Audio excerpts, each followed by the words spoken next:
trado. Alors pour faire suite au sondage qui a été réalisé sur mon blog, voilà une vidéo de mise à jour pour Soitech. Bon, la séance de vendredi se passe de commentaires puisqu'on a engrangé 25% de hausse quasiment.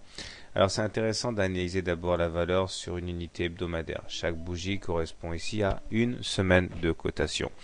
On voit que les cours sont très mal orientés, puisque nous sommes en dessous d'une moyenne mobile à 20 semaines, et tant que nous serons en dessous de cette moyenne mobile à 20 semaines décroissante, nous serons toujours en tendance baissière.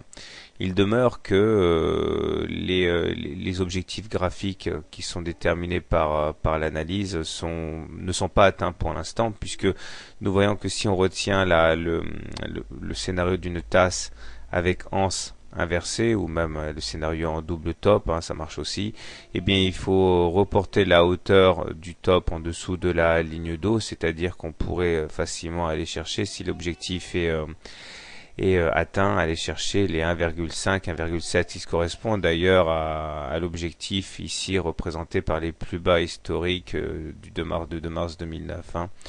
Bon, alors ce scénario sera valable tant qu'on n'aura pas réintégré et tant qu'on n'aura pas clôturé de manière significative au-dessus de la ligne de coût ici, c'est-à-dire tant qu'on n'aura pas clôturé de manière significative au-dessus des 6 euros.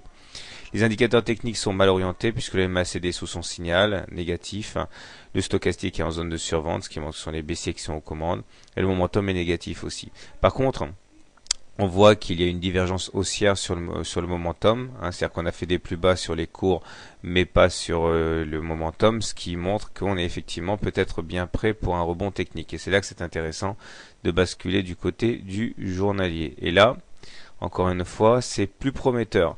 Tout d'abord, on voit que nous sommes au-dessus d'une moyenne mobile à 20 séances qui est baissière. Autrement dit, la tendance baissière a été cassée à court terme. Nous avons également malheureusement la présence d'un canal noir ici dans lequel nous effectuons des rotations et on pourrait monter jusqu'à 4,3, 4,4 sans remettre en cause ce canal baissier noir. Donc pour casser cette influence, il faudrait clôturer au-dessus des 4,4.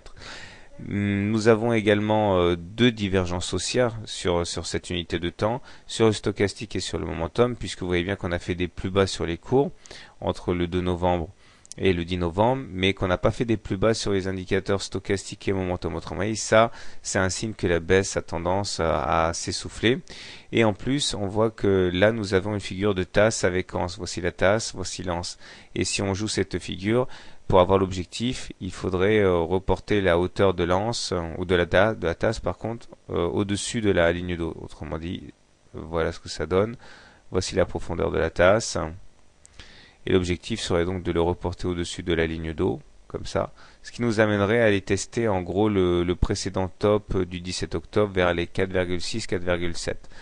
Objectif valable tant qu'on n'a pas clôturé en dessous de la ligne d'eau. Donc voilà, pour faire simple, les indicateurs techniques et la graphe montrent qu'on est baissier à moyen terme sur la valeur, mais par contre à court terme, nous sommes en situation de rebond technique.